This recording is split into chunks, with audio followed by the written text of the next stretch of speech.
everyone, and welcome to another episode of BJ's Reptiles TV. Today we're going to talk about incubator boxes for our reptile eggs. Now, to be honest with you, there's various methods that can be used to incubate eggs, are there not? As we look at the substrate that is used, we have hatchite, we can use perlite, various other substrates that of course will hold the moisture, thereby controlling our humidity to a degree. But to be honest with you, if we fail to do it just right, we can run into some problems. So today we're going to show you a method that we have been using that has, of course, helped us to have trouble-free incubation. And what is it that we're using for a substrate? That's right, sponges. How so? Well, enjoy our video and we're going to show you how it is that we set up an incubator box for our reptile eggs using sponges as a media to, of course, hold the moisture. And of course, as we do so, we're going to show you how trouble-free it is and how we, of course, have had success. So please enjoy the video, and we'll show you in just a few moments how we, of course, use sponges in our incubator boxes, of course, to have a substrate-less method of incubating eggs. Thank you.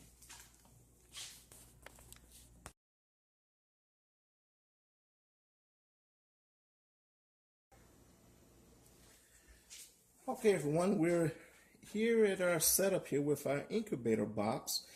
Here's an example of the products we'll be using to set up this box.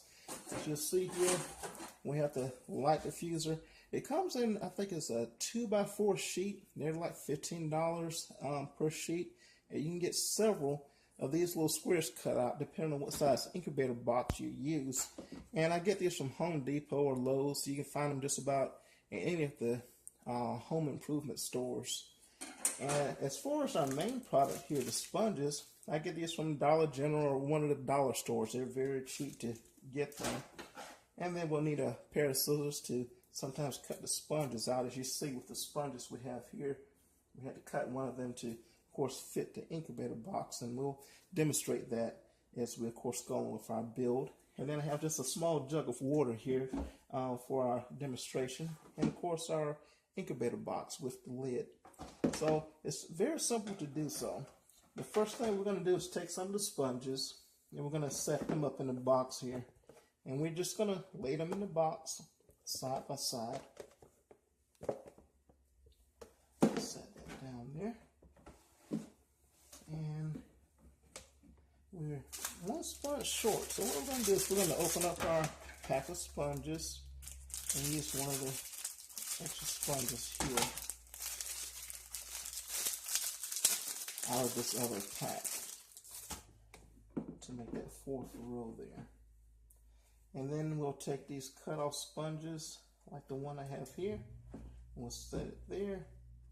And we're simply going to take the scissors and just cut a square out just like that. And I'll put it in here. And I'll show you how it looks in just a few moments. And so, as you see here with the box, the sponges are just sitting in the bottom there. And you simply take the light diffuser. Now this light diffuser is easy to cut. Like I said, it comes in 2x4 sheets. You can take measure and measure inside of your box the dimensions. And what I do is usually take a permanent marker and mark the outline as to where I need to cut it. And I use a pair of side cutters to cut the plastic. And it's very easy. They just snap right off there. And so you cut it to size. Simply lay it in the box like you see there.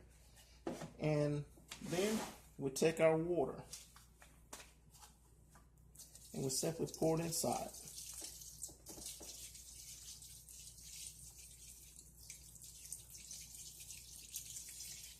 There's quite a little bit of water going in there. Now, as we put the water in, I'm not sure if you can see it there, but we don't want the water to come up past the top of the plastic light diffuser. So it just really just covers the sponges. And your eggs will sit right on top of the light diffuser. Now you can put a second layer of this light diffuser in as well if you want added protection. But most of the time it's not necessary. Now during the incubation period, you know sometimes that the sponges may tend to dry out a little bit.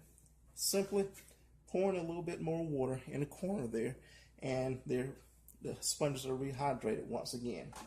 So what's the final thing that we do? Well, we simply place our eggs inside the incubator box. We place our lid on, and we're ready to go. Now, I don't drill holes in my incubator boxes simply for the fact that I try and open them up once a week just to allow some air circulating through to refresh the air inside of the box there, and simply close it back up. So just put it in the incubator and forget it, other than that once a week of freshening up the air inside the box. I would advise you, if you do this method, set the box up at least a week or two ahead of time and put it inside the incubator so that it can get up to the temperature of the incubator and stabilize.